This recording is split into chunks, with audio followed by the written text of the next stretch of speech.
Hot seat या विशेष कार्यक्रमाच्या शेवटच्या भागामध्ये आपल्या सगळ्यांचं स्वागत। आपण संवाद साधतोय राज्याचे उच्च तंत्र शिक्षण मंत्री आणि राष्ट्रवादी काँग्रेसचे नेते राजेश टोपे साहेबांसोबत। टोपे साहेब, शेवटच्या भागामध्ये अगदी दिलखुलासपणे आणि प्रामाणिक मतं मला आपल्याकडनं जाणून घ्यायची आहेत। विधानसभा निवडणूक अवघ्या महिन्याभरावर आहे। गेली 20-25 मिनिटं आपण जी चर्चा करतोय त्यामध्ये अनेक क्रांतिकारक निर्णय आपण आघाडी सरकारचे सांगितले। मात्र नेमकं राज्य सरकार म्हणून उच्च व तंत्रिक शिक्षण खात्याचे मंत्री म्हणून कुठे कमी पडतात? लोकांपर्यंत निर्णय पोहोचत नाहीत का? मला असं म्हणायचं की रिझल्ट्स मिळत आहेत, नाही असं नाहीच आहे। रिझल्ट्स मिळत आहेत, ठीक आहे, आम्ही स्वतःचं प्रमोशन कदाचित केलं नसेल, फार गाजावाजा केला नसेल, पण रिझल्ट्स मिळत नाहीत असं मी कधीही म्हणणार नाही। कारण एक नक्कीच आहे की इंजिनिअरिंग कॉलेजेस आणि ह्या सगळ्या माध्यमातून आज सर्वसाधारण घरातले मुलं कदाचित इंजिनिअरचं स्वप्न बघू शकत नव्हते। आज सामान्य घरातले मुलं, गरिबांची मुलं, मागासवर्गीय समाजातले मुलं सहज पद्धतीने इंजिनियर होऊ शकत आहेत। नुकताच महाराष्ट्र मंत्रिमंडळानं घेतलेला पुणे विद्यापीठाला सावित्रीबाई फुले विद्यापीठ नामांतराचा विषय असेल, गोंडवाना विद्यापीठ आपण त्या ठिकाणी आदिवासी भागामध्ये सुरू केलेलं आहे, त्या समाजाला समोर ठेवून हे निर्णय घेतलेले आहेत असं म्हणता येईल। मात्र त्या समाजाचा आघाडी सरकारच्या साठी मतांमध्ये रूपांतरित होण्यात किती फरक पडेल असं आपल्याला वाटतं? मला वाटतं हे काही बिलकुल मी हे गोष्ट समर्थनीय समजत नाही की कुठल्या समाजालाच डोळ्यासमोर ठेवून आम्ही हा निर्णय घेतला असं अजिबात नाही।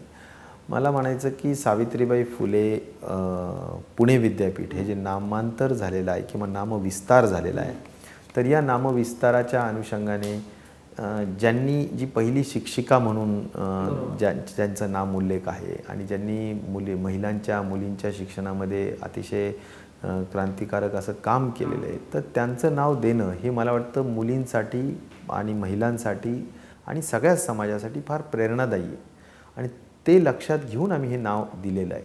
आणि मी तेवढंच म्हणून नाही, आणखीन पण काही विद्यापीठांचं आमच्याकडे प्रस्ताव येत आहेत।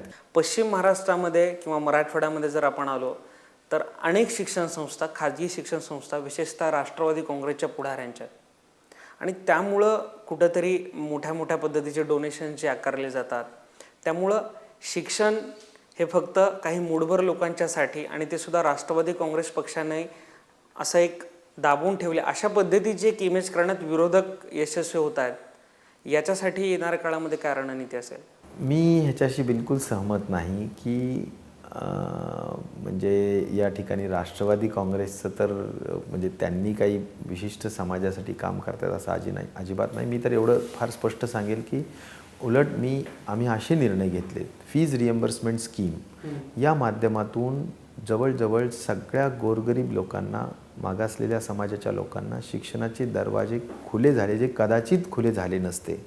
आणि त्यामुळं विशिष्ट समाज घटक या शिक्षण व्यवस्थेत सुधारला जातो आहे आणि गरिबाची व्यवस्था केली जात नाही असं नाही, उलट उलटी बाजू आहे की गरिबांची काळजी घेण्याचं काम त्या ठिकाणी जाणीवपूर्वक घेतलं जातं। शिक्षण शुल्क समिती जशी आहे जी शुल्क ठरवते, तसेच प्रवेश नियंत्रण समिती जी आहे ती सुद्धा अशाच पद्धतीनं रिटायर्ड जस्टिसच्या अंडर आहे, ती प्रवेश नियंत्रणावर लक्ष ठेवून असते।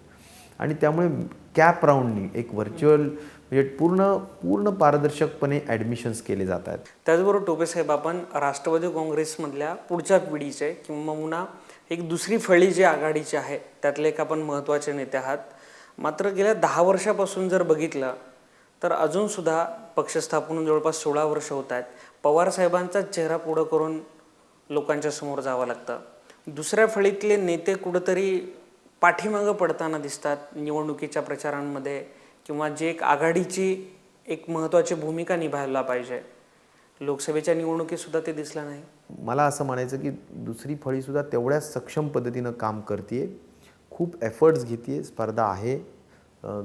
आपल्या जिल्ह्यातसुद्धा कटथ्रोट स्पर्धा असते आणि त्यामुळं आपला जिल्हा, आपला विभाग सांभाळून रिजन जो काय असतो आपला, तो विभागामध्ये जवळच्या जिल्ह्यांमध्ये आपला अधिक प्रभाव तो सांभाळून बाहेर काम करण्याचा प्रयत्न सगळे दुसऱ्या फळीतले लोक करत असतात। नक्की शेवटचा प्रश्न टोपे साहेब, लगभग महिन्याभरामध्ये विधानसभा निवडणुकांना आपण सामोरं जातोय. आचारसंहिता केव्हाही लागू शकते. आघाडी सरकारची 15 वर्षातील कामगिरी, राष्ट्रवादी काँग्रेस आणि काँग्रेस आघाडी म्हणून लोकांच्या समोर यावेळी एकत्र जाणार आहे.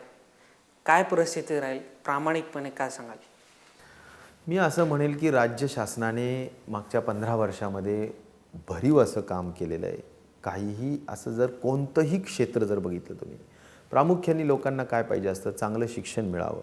शालेय शिक्षण असेल, उच्च शिक्षण असेल, आरोग्याच्या सुविधा असतील, त्याचबरोबर चांगलं इन्फ्रास्ट्रक्चर असेल, रोड्स, इरिगेशन, पॉवर, ह्या सगळ्या माध्यमातून अतिशय मोठं काम झालं आहे. आणि मला पूर्ण खात्री आहे की ज्या काही चांगल्या योजना गोरगरिबांसाठी सुद्धा ज्या दिल्यात, खास करून कारण 35% बिलो BPL म्हणजे बिलो पॉवर्टी असतात लोक, मग त्यांचं चिंता असते त्यांना चांगले स्वस्त धान्य मिळावं. त्यामुळे आम्ही अन्न सुरक्षा योजना असेल किंवा गरिबांसाठीचं दवाखान्यातली सोय असेल, राजीव गांधी जीवनदायी योजनेच्या माध्यमातून गरीब माणसाचं घराचं स्वप्न असेल, गरीब माणसाचं ज्यांनी आयुष्यभर मोलमजुरी केली आणि आता शरीर काम करत नाही म्हणून त्याला त्याचं जर संजय निराधार योजनेचा किंवा तो जो पगार असेल पेन्शनचा, मजुराचा पेन्शनचा, हे ज्या काही गोष्टी असतील, मला असं म्हणायचं की असं कोणतंही सेक्टर नाही.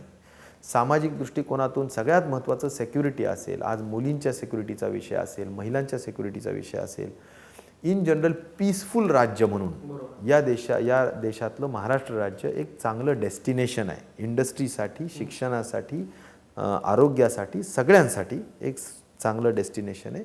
आम्ही चांगलंच काम केलं आहे, आम्ही चांगलं पेरलं आहे आणि ते चांगलं उगवणार, यावर माझा 100% विश्वास आहे. आणि त्यामुळे मला पूर्ण खात्री आहे आमची संघटन चांगलं आहे, काँग्रेस आणि राष्ट्रवादीची एकत्रित आघाडी चांगली आहे. आणि मला असं म्हणायचं की आम्ही एकदम चांगल्या विचारांनी काम करू, टीमवर्कनी काम करू आणि बिलकुल चौथ्या वेळेस 100% परत एकदा आघाडीचं राज्य, लोकांच्या इच्छेतलं राज्य हे निश्चित प्रकारे आल्याशिवाय राहणार नाही, अशा पद्धतीचा मला दुर्दम्य आशावाद आहे आणि विश्वास आहे. धन्यवाद टोपे साहेब. साम टीव्हीशी संवाद साधल्याबद्दल. तर हे होते उच्च व तंत्र शिक्षण मंत्री आणि राष्ट्रवादी काँग्रेसचे नेते राजेश टोपे, ज्यांनी आत्मविश्वास व्यक्त केला आहे की शिक्षण असेल, आरोग्य असेल, सहकार असेल, उद्योग असेल किंवा पायाभूत सुविधा, या सगळ्या सेक्टरमध्ये काँग्रेस आणि राष्ट्रवादी आघाडी सरकारनं भरीव अशी कामगिरी केलेली आहे.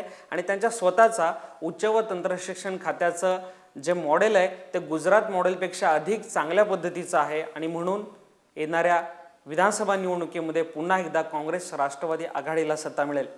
मंगेश चिवटे, साम टीव्ही, मुंबई.